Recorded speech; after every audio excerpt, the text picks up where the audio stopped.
जय Hind friends, welcome back to your channel. स्वागत है एक बार फिर से आपके अपने यूट्यूब चैनल पर। तो जैसा कि आप देख रहे होंगे, लिखा हुआ है एसएससी एमटीएस 2022 यानी SSC MTS previous year question paper जो 2022 में आपके प्रश्न आए थे। हिस्ट्री के सभी महत्वपूर्ण प्रश्न इस सीरीज में करवाए जा रहे हैं। ये इसका पार्ट 2 है। इसके पहले पार्ट 1 में हमने 35 क्वेश्चन कंप्लीट कराए हैं। यदि आपने वो नहीं देखे हैं तो प्लेलिस्ट में जाकर जरूर देखिए। ठीक है, एसएससी एमटीएस 2022 यानी ये हिस्ट्री के वो क्वेश्चन हैं जो आपके 2022 में एमटीएस में आए हुए थे। ठीक, तो इस वीडियो में हम लोग 36 नंबर से क्वेश्चन करेंगे। इसके पहले वीडियो में 35 नंबर तक कंप्लीट कर चुके थे। तो पहले आप चाहे वो लेक्चर देख लीजिए या फिर इसको देखने के बाद सबसे पहले आप उसको विजिट करिएगा। तो चलते हैं 36 नंबर क्वेश्चन की ओर। तो क्वेश्चन लिखा हुआ है, पहले ये खालिस्तान, फिर लिखा है में स्थित रावत फाड़ी गुफा पूर्वकालीन चालुक्य शैली स्थापत्य कला का एक उदाहरण है जो अपनी विशिष्ट मूर्तिकला शैली के लिए जानी जाती है।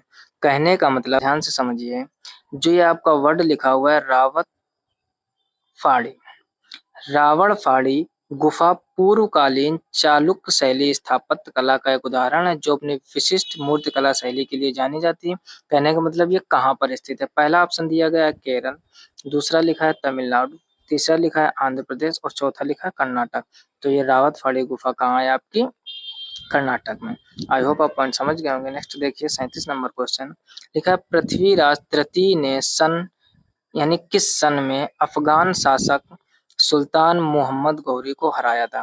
कहने का मतलब, जब पृथ्वीराज तृतीय और मोहम्मद गौरी का युद्ध हुआ था, किस सन में युद्ध हुआ था पूछा गया। तो जब पृथ्वीराज तृतीय ने मोहम्मद गौरी को हराया था तो वो था आपका 1191 ईस्वी में। ठीक, यानी यहाँ पर आप लिख दीजिए 1191। अब पूरा पॉइंट पढ़िए, अच्छे से समझ में आएगा। यानी पृथ्वीराज तृतीय ने सन 1191 में अफगान शासक सुल्तान मोहम्मद गौरी को हराया था।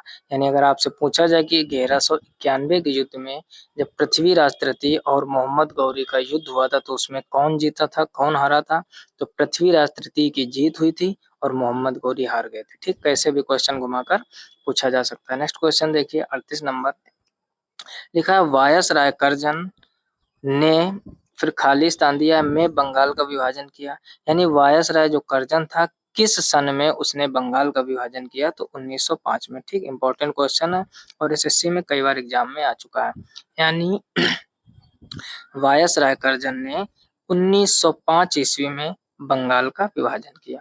नेक्स्ट क्वेश्चन देखिए 39 नंबर लिखा है, वज्र महाजनपद की राजधानी क्या थी। यानी जो वज्र महाजनपद था इसकी राजधानी क्या थी, तो इसकी राजधानी थी वैशाली। ये आपका एसएससी सीजीएल में भी आ चुका है। एसएससी सीजीएल में आपका ये आ चुका है। कब आया था, तो ये आया था 2022 में। कहने का मतलब ये क्वेश्चन 2022 एमटीएस में भी पूछा गया और एसएससी सीजीएल में भी इम्पोर्टेंट है। यानी वज्र महाजनपद की राजधानी क्या थी, वैशाली। नेक्स्ट क्वेश्चन देखिए 40 नंबर लिखा है, तंजौर में बृहदेश्वर मंदिर खालिस्तान शासकों द्वारा बनवाया गया था।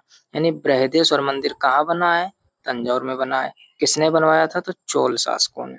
ठीक है ना, दो क्वेश्चन यहाँ से बन सकते हैं आपके कि तंजौर में बृहदेश्वर मंदिर को किसने बनवाया था, तो चोल ने। दूसरा क्वेश्चन पूछा जा सकता है बृहदेश्वर मंदिर कहाँ स्थित है, तो वो तंजौर में। नेक्स्ट पॉइंट देखिए 41 नंबर लिखा है, वर्ष 1835 के अंग्रेजों के शिक्षा अधिनियम के परिणाम स्वरूप खालिस्तान फिर खालिस्तान शिक्षा का माध्यम बनाया। कहने का मतलब, वर्ष 1835 के अंग्रेजों के शिक्षा अधिनियम के परिणाम स्वरूप अंग्रेजी को उच्च शिक्षा का माध्यम बनाया। तो यहाँ पर आप क्या भरोगे, यहाँ पर आप भरोगे अंग्रेजी, ठीक, और यहाँ पर भरोगे उच्च। कहने का मतलब 1835 के अंग्रेजों के शिक्षा अधिनियम के परिणाम स्वरूप अंग्रेजी को उच्च शिक्षा का माध्यम बनाया गया। तो इसका ऑप्शन कौन सा सही हो जाएगा, ऑप्शन नंबर इसका डी सही हो जाएगा। नेक्स्ट क्वेश्चन देखिए 42 नंबर, 18वीं शताब्दी की शुरुआत में राजपूत शासक सवाई राजा जयसिंह ने खालिस्तान में अपनी नई राजधानी की स्थापना की। कहने का मतलब 18वीं शताब्दी की जब शुरुआत हुई थी तब जो राजपूत शासक आपका था सवाई राजा जयसिंह, इसने कह रहा अपनी राजधानी की स्थापना की थी। यानी कहाँ की थी, तो जयपुर में। ठीक, राजस्थान की राजधानी क्या है, जयपुर। यानी 18वीं शताब्दी की शुरुआत में राजपूत शासक सवाई राजा जयसिंह ने खालिस्तान में अपनी नई राजधानी की स्थापना की? तो वो था जयपुर, यानी जयपुर में अपनी नई राजधानी की स्थापना की। नेक्स्ट क्वेश्चन देखिए 43 नंबर, लिखा तत्वबोधिनी सभा खालिस्तान की स्थापना देवेंद्र नाथ टैगोर ने किस वर्ष में की थी?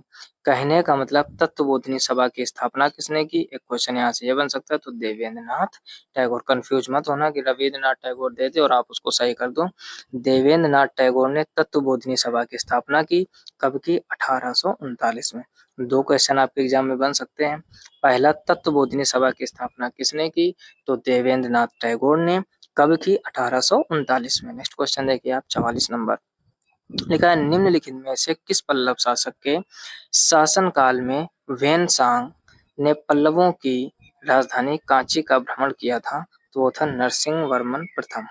ठीक है ना। कहने का मतलब कह रहा है निम्नलिखित में से किस पल्लव शासक के शासनकाल में वेनसांग ने पल्लवों की राजधानी कांची का भ्रमण किया था? तो नरसिंह वर्मन प्रथम। इसका ऑप्शन ऐसे ही हो जाएगा। नेक्स्ट क्वेश्चन देखिए 45 नंबर, लिखा हुआ है वर्ष 1905 में बंगाल के विभाजन के बाद अंग्रेजों द्वारा आधिकारिक कारण क्या दिया गया?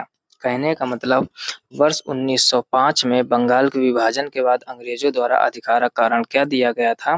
तो वो था आपका प्रशासकीय सुविधा। ऑप्शन सी इसका सही है। यानी वर्ष 1905 में बंगाल के विभाजन के बाद अंग्रेजों द्वारा आधिकारिक कारण क्या दिया गया था? तो प्रशासकीय सुविधा। नेक्स्ट क्वेश्चन देखिए 46 नंबर, लिखा है सातवाहन का सबसे महत्वपूर्ण शासक खालिस्तान था, यानी सातवाहन का सबसे महत्वपूर्ण शासक कौन था? तो वो था गौतमीपुत्र श्री सातकर्णी। ठीक, ऐसे आप ध्यान रखो, एक ट्रिक बना लीजिए। इसमें देखो लिखा है सातवाहन और इसमें लिखा है सातकर्णी, यानी गौतमीपुत्र श्री सातकर्णी। सातवाहन का सबसे महत्वपूर्ण शासक कौन था? तो गौतमीपुत्र श्री सात करनी है। ऐसे आप याद रखो, इसमें भी सात है और इसमें भी सात है। ठीक, एक ट्रिक बना लीजिए जिससे आप भूलोगे नहीं। नेक्स्ट क्वेश्चन देखिए 47 नंबर, लिखा है भगत सिंह और बीके दत्त ने खालिस्तान को केंद्रीय विधान परिषद में बम फेंका था। यानी भगत सिंह और बीके दत्त ने कब केंद्रीय विधान परिषद में बम फेंका था? क्वेश्चन ये तो ये 8 अप्रैल 1929 को। ऑप्शन डी इसका सही हो जाएगा। कहने का मतलब भगत सिंह और बीके दत्त ने 8 अप्रैल 1929 को केंद्रीय विधान परिषद में बम फेंका था। नेक्स्ट क्वेश्चन देखिए 48 नंबर, लिखा चंगेज खान के नेतृत्व में मंगोलों ने खालिस्तान में लिखा उत्तर पूर्वी ईरान में ट्रांस आक्सियाना पर हमला किया था। यानी चंगेज खान के नेतृत्व में जो मंगोल थे, मंगोलों ने किस सन में उत्तर पूर्वी ईरान में ट्रांस आक्सियाना पर हमला किया था? तो कब किया था? 1219 में। तो इसका ऑप्शन सही हो जाएगा, ऑप्शन बी 1219 ईस्वी में। यानी फिर से समझो, चंगेज खान के नेतृत्व में मंगोलों ने 1219 में उत्तर पूर्वी ईरान में ट्रांस आक्सियाना पर हमला किया था। नेक्स्ट क्वेश्चन देखिए आप 49 नंबर, लिखा भारत में सन खालिस्तान में सती प्रथा का प्रतिबंध लगा दिया गया था। अब देखो सती प्रथा की बार बार चर्चा करते, बहुत इंपॉर्टेंट क्वेश्चन है। सती प्रथा का अंत राजा राम मोहन राय ने किया था। ब्रह्म समाज की भी स्थापना इन्होंने की थी। कह रहा किस सन में? तो 1829 में। इंपॉर्टेंट क्वेश्चन है। यानी भारत में सन 1829 में सती प्रथा पर प्रतिबंध लगा दिया गया था। इसके पहले क्या होता था? सती प्रथा का मतलब होता है कि जिसके हस्बैंड की डेथ हो जाए, उस महिला को उसी के पति के साथ में जिंदा जला दिया जाता था, उसी की चिता में बांधकर। इसको कहते थे सती प्रथा। इतना घटिया नियम बना हुआ था, जाने कितनी महिलाएं इसका शिकार हुई। यानी पहले के जमाने में जब सती प्रथा लगती थी, जब सती प्रथा यानी 1829 के पहले, तब जो व्यक्ति मर जाता था उसकी महिला को यानी उसकी पत्नी को उसकी चिता में जिंदा बांधकर जला देते थे। लोगों का मानना था कि ये अभागन हो गई है। इतना खराब नियम चल रहा था, इसको खत्म किसने किया? राजा राम मोहन राय ने। महिलाओं के लिए या सबके लिए, हम लोगों के लिए एक तरह से वो भगवान हो गए। ठीक, ऐसे ही बिल्कुल भी ये नियम नहीं चलने चाहिए थे जैसा कि पहले हो रहा था। और ये लोग क्या करते थे, कई सारे जब ये काम किया जाता था तो जब चिता जलाई जाती थी, बहुत सारे बैंड बाजा ढोल नगाड़े बजाए जाते थे, बहुत आवाज में खूब ढेर सारा शोर किया जाता था, ताकि उस महिला की चीख लोगों को ना सुनाई दे। आप खुद समझ रहे होगे बात को।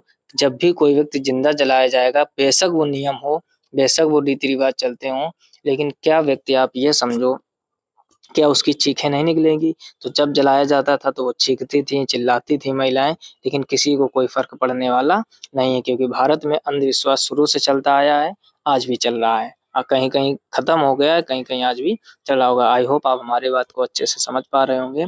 कहने का मतलब इतना शोर किया जाता था, इतना ढोल नगाड़े बजाए जाते थे, ताकि उसकी चीखें लोगों को ना सुनाई दें और जब तक वो मर ना जाए। आई होप आप पॉइंट समझ गए होंगे। तो ये थी क्या, सती प्रथा। इसको कब खत्म किया? 1829 में। बहुत इंपॉर्टेंट है, तभी बार-बार ये क्वेश्चन बनता है। नेक्स्ट क्वेश्चन देखिए आप, क्या 50 नंबर लिखा है, सन 1568 में चित्तौड़ पर अकबर का कब्जा होने के बाद खालिस्तान ने उदयपुर की स्थापना की। कहने का मतलब सन 1568 में चित्तौड़ पर अकबर का कब्जा होने के बाद, यानी 1568 में चित्तौड़ पर कब्जा किसका हो गया? अकबर का। क्वेश्चन बन सकता है, ध्यान से समझो कि चित्तौड़ पर अकबर ने कब कब्जा किया? तो 1568 में। फिर कह रहा है कि बाद खालिस्तान ने उदयपुर की स्थापना की, यानी किस व्यक्ति ने फिर उदयपुर की स्थापना की? तो व्यक्ति हैं वो आपके कौन? राणा उदय सिंह। यानी राणा उदय सिंह ने उदयपुर के, अब देखो उदय उदय, अब काफी क्वेश्चनों में आपने देखा होगा कि क्वेश्चन का आंसर भी उसी में कहीं ना कहीं छिपा होता है। जैसे इसमें लिखा है उदयपुर की स्थापना, तो उसने अपने नाम से किया, राणा उदय सिंह। कब किया? 1568 में चित्तौड़ पर का जब अकबर का कब्जा हो गया था उसके बाद में। ठीक, आई होप आप पॉइंट समझ गए होंगे। नेक्स्ट क्वेश्चन देखिए आप, 51 नंबर लिखा हुआ, निम्नलिखित में से कौन सा शहर मुगलों का पहला नियोजित शहर था? कौन सा शहर मुगलों का पहला नियोजित शहर था? फतेहपुर सीकरी। इंपॉर्टेंट क्वेश्चन है।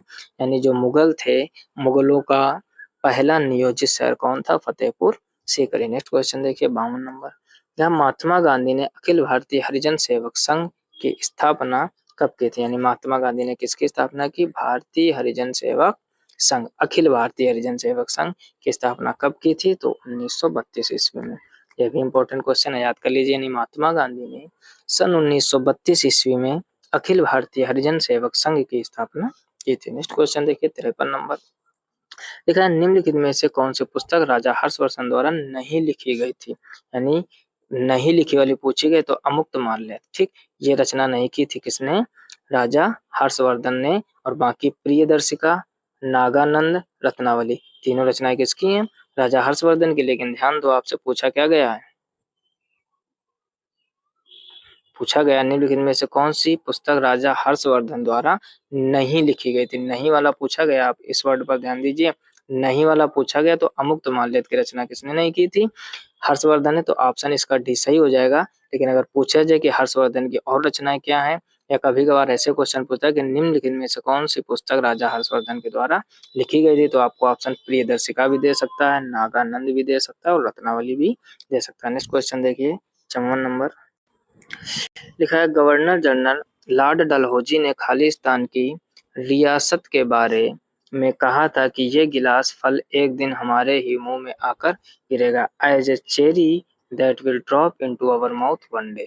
आए, कहने का मतलब समझो। यानी गवर्नर जनरल लॉर्ड डलहौजी ने कहाँ कहा था कि रियासत के बारे में कहाँ कहा था कि ये गिलास फल एक दिन हमारे ही मुंह में आकर गिरेगा, as a cherry that will drop into our mouth one day. तो इसका ऑप्शन हो जाएगा अवध। कहने का मतलब आप ध्यान से समझिएगा, गवर्नर जनरल लॉर्ड डलहौजी ने अवध की रियासत के बारे में, क्वेश्चन क्या है, किसकी रियासत के बारे में? तो अवध की रियासत के बारे में कहा था। क्या कहा था? कि यह गिलास फल एक दिन हमारे ही मुंह में आकर गिरेगा, as a cherry that will drop into our mouth one day.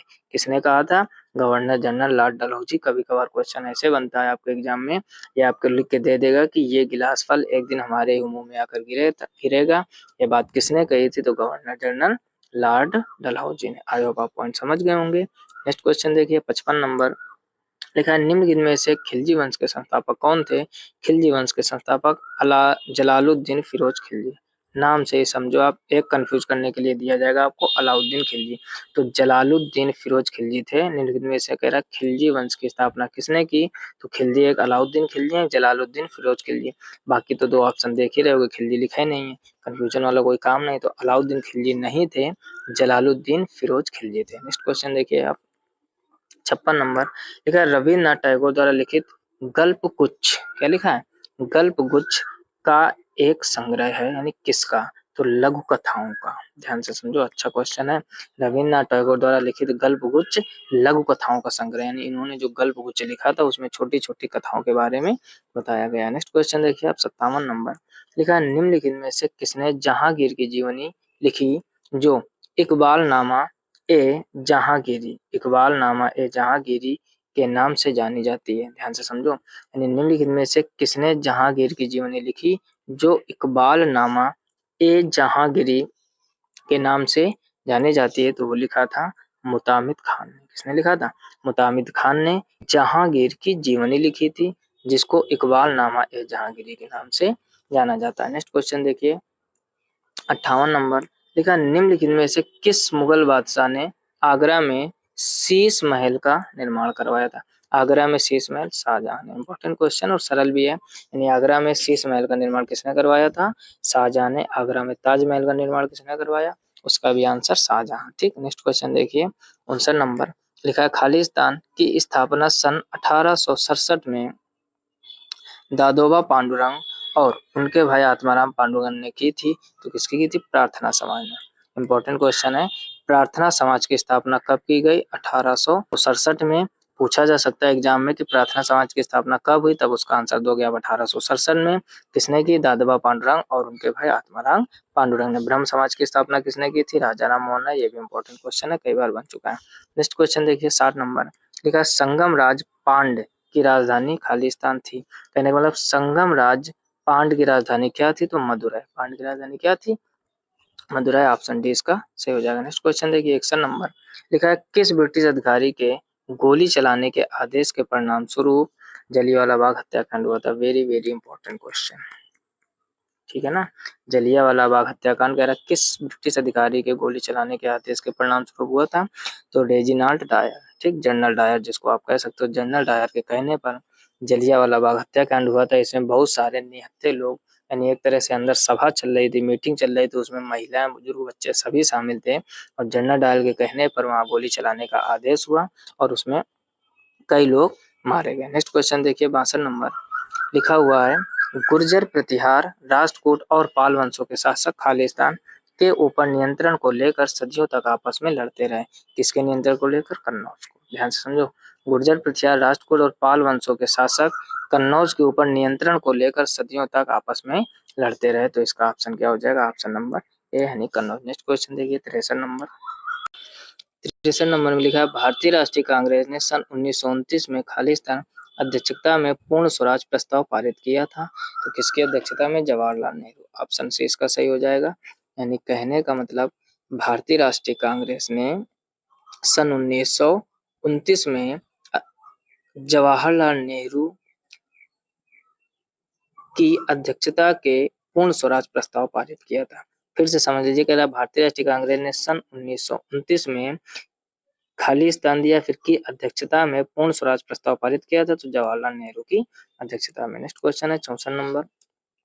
लिखा है, वर्ष 1918 में महात्मा गांधी ने खालिस्तान की हड़ताल का सफलतापूर्वक नेतृत्व किया था। यानी वर्ष 1918 में महात्मा गांधी ने मिल मजदूरों की हड़ताल का सफलतापूर्वक नेतृत्व किया था। तो इसका ऑप्शन डी सही हो जाएगा। आई होप आप पॉइंट समझ रहे होंगे। यदि वीडियो अच्छा लग रहा हो तो वीडियो को लाइक जरूर कर दीजिए, और एक लास्ट में कमेंट जरूर कर दीजिए कि क्या ये सीरीज इसी तरह चलाई जाए और भी प्रीवियस ईयर क्वेश्चन पेपर कराए जाए।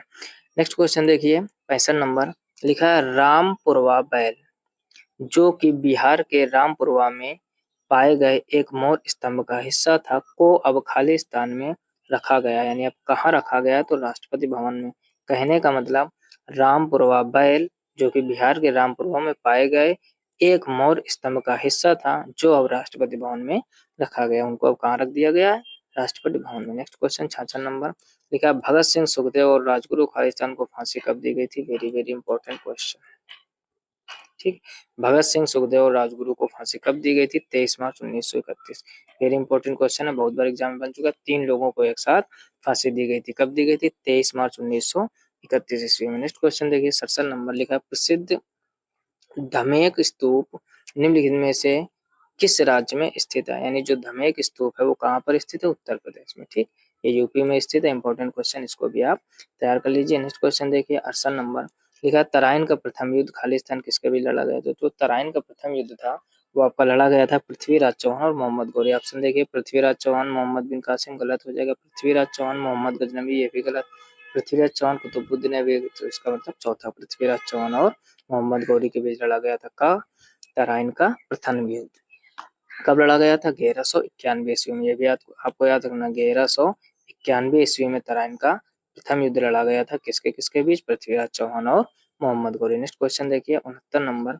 लिखा है सन 1867 में केशव चंद्र सेन ने आत्माराम पांडुरंग को खालिस्तान में प्रार्थना समाज की स्थापना करने में सहायता की थी। तो इसका ऑप्शन हो जाएगा बॉम्बे।